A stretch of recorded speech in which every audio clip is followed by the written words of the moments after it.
Qual é o fator de superação? Educação. Né? E aí eu me lembro, em sala de aula, que o professor Ataliba, do curso lá de mestrado, quando ele colocava assim, o poder da educação na transformação individual, que muda as características individuais das pessoas e, consequentemente, de uma cidade, né, de uma nação. Então, é nesse sentido que eu trouxe esse vídeo. Eu achava que era apropriado, embora que, em princípio, né, a princípio nisso não fosse, tinha algo a ver com o seminário de cidadania. E eu gostaria só de passar aqui mais uns dados muito rápidos.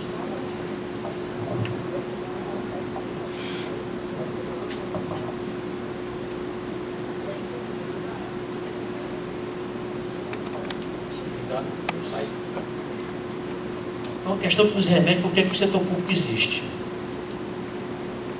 Existem diversas abordagens, mas eu vou logo direto na questão do argumento econômico. O setor público realmente poderia não existir se todos os recursos fossem alocados perfeitamente. E aí surge o que nós chamamos o conceito de falhas de mercado, que são situações em que o sistema de mercado não consegue suprir, e aí há necessidade do setor público. E algumas das situações são o provimento dos bens públicos, as externalidades, quando a iniciativa privada do setor de mercado vai promover a educação, está preocupada realmente também com a educação, mas também ao oferir lucro. É diferente do setor público, que quando vai promover a educação, comunidades lá, do quilombolas, estão preocupados com as externalidades, exatamente erradicar o analfabetismo. Então são diversas situações. E aí surge uma atividade financeira para o Estado, para ela realmente se fazer valer nesse papel que o setor público, que tanto é necessidade, porque o próprio Estado foi uma criação racional do homem. E aí, tanto na obtenção e como na gestão da aplicação dos recursos, surge a política fiscal. A gente está a política tributária, que é exatamente da obtenção dos recursos, e a política orçamentária, que é exatamente a devolução desses recursos para a sociedade através dos gastos públicos.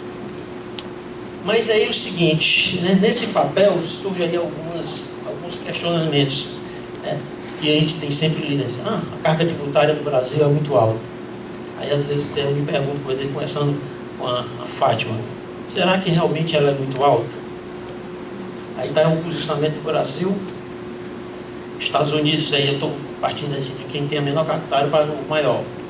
O Brasil é em 36, tem os Estados Unidos como o primeiro, 25, e Dinamarca 45. Aí remete o seguinte, dessa carga tributária, ela revela alguma coisa mais importante. Aí quando a gente vai, é só lembrar que o Brasil tem mais de 190 e poucos milhões de habitantes. E quando a gente vai para a renda per capita, o Brasil só fica com 11,8, com os Estados Unidos com 49,9. Aí o que é que realmente nos preocupa nesse sentido? Quando a gente vai ver que nós temos um sistema educacional em que se aplica 2.900 por aluno, 3 vezes menos que o Reino Unido e 6 vezes menos que os Estados Unidos. E aí a nossa arrecadação por habitante. Então, na verdade, nós temos renda, infelizmente ainda de país pobre, uma arrecadação ainda de país pobre. Consequentemente, nós vamos ter serviços públicos ainda de país pobre. E basta ver o seguinte, que nós arrecadamos, né, 4.085 dólares por habitante, quando os Estados Unidos é 13.429. E aí se pergunta, de fato, a carga tributária é muito alta? O que é que está acontecendo? É quando a gente vê também que a gente é campeão aí em sonegação de impostos, em bilhões de dólares. Eu estou trazendo esses dados assim só para a nossa questão da nossa reflexão, e com certeza, um índice de retorno de bem-estar à sociedade, aí, feito pelo Instituto Brasileiro de Planejamento Tributário. O Brasil fica em último lugar. Pega aí quase 30 países. E aí a gente faz esse paralelo. Tanto a Enisul como a Helen Keller tinha todas as adversidades, todas as dificuldades. O que é que elas conseguiram transformar essa realidade? Por meio da educação. Da mesma forma, se a gente levar isso para um município como Fortaleza, em que foi considerado no rol das 20 cidades mais desiguais do mundo. 2 milhões de habitantes, 30% do contingente populacional do Estado. Nós temos um PIB que representa quase a metade de toda a riqueza do Estado. Então, do PIB do Estado, 48% está em Fortaleza. Entre as cidades, Fortaleza é a segunda mais desigual, atrás apenas de Goiânia. mapeamento da extrema pobreza em Fortaleza representa grandes conglomerados de miséria. Em 2010 ficou em primeiro ranking das capitais mais densamente povoadas. E isso aí traz todo um problema de mobilidade, né, de habitação, de saneamento. E quanto ao PIB per capita, ocupava em 2009 a 21ª colocação entre as demais capitais do estado e a quinta entre os municípios cearenses. E aí a gente vê assim, qual é o desafio local. Não é privilégio de Fortaleza, mas Fortaleza, 60% dessa arrecadação é de transferências, de recursos que a gente não tem gestão, né, direta sobre ela, diferente da nossa arrecadação tributária, ISS, TBI, IPTU. E aí a gente olha o seguinte, dentro da nossa receita tributária, a gente sempre ocupa a posição entre a 7ª e a 8ª posição. Mas quando a gente vai olhar pessoal, Fortaleza está aí perto das grandes cidades, como Rio de Janeiro, São Paulo, Belo Horizonte, Curitiba e depois vem Fortaleza. Quando a gente olha para os gastos correntes, também próximo aí de São Paulo, Rio de Janeiro, Belo Horizonte. Então existem diversos desafios para que a gente possa tirar Fortaleza desse estado em que ele se encontra. Aí algumas considerações finais. É que a questão da cidadania fiscal traz essa nova prática educacional que discute a relação do cidadão com o Estado no campo financeiro, integrando duas vertentes, a arrecadação e o gasto público. E vigiando para que ambos sejam realizados com eficiência, eficácia, efetividade, transparência e honestidade.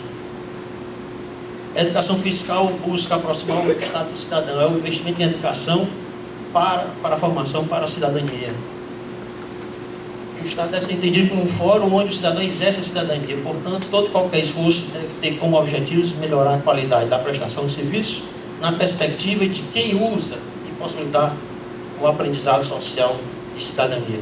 Isto é possível se houver uma reorientação dos mecanismos de controle para resultados, o que significa ouvir de uma lógica baseada não somente no controle da legalidade e no cumprimento do rito burocrático, mas para uma nova abordagem centrada no alcance dos objetivos.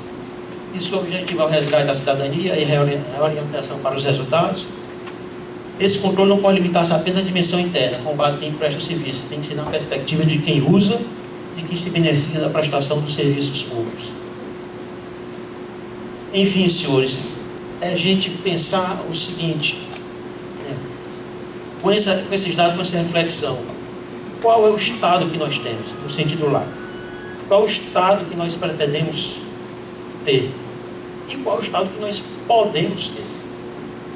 Essas são questões que a gente precisa ter muito claro. E aí a mensagem final é que nos processos de transformação organizacional, no âmbito da administração pública, dois são elementos chaves: quem presta o serviço e de quem se beneficia dele. A mudança será sempre conduzida pelas pessoas que prestam o serviço, nós, servidores públicos, para as pessoas que usam o serviço. No caso da administração pública, essa abordagem motiva uma discussão interessante. É uma importante aliança estratégica entre servidores e cidadãos na direção de um objetivo comum: reconstruir um município que permita ao cidadão o exercício pleno da cidadania por intermédio de servidores do público. O município de Fortaleza pode ficar à altura dos desafios que enfrenta, mas isso somente se primeiro ajustar o que procura fazer, que é o que é capaz de fazer, e depois aumentar o número de coisas que pode fazer com habilidade e competência por meio do fortalecimento das instituições públicas. E desde que nós assumimos a Secretaria de Finanças, a gente tem procurado fortemente, e a despeito de todos esses desafios, a despeito de todas essas dificuldades, a gente tem trabalhado muito fortemente com toda a equipe da CEFIM, no sentido de uma compreensão muito forte.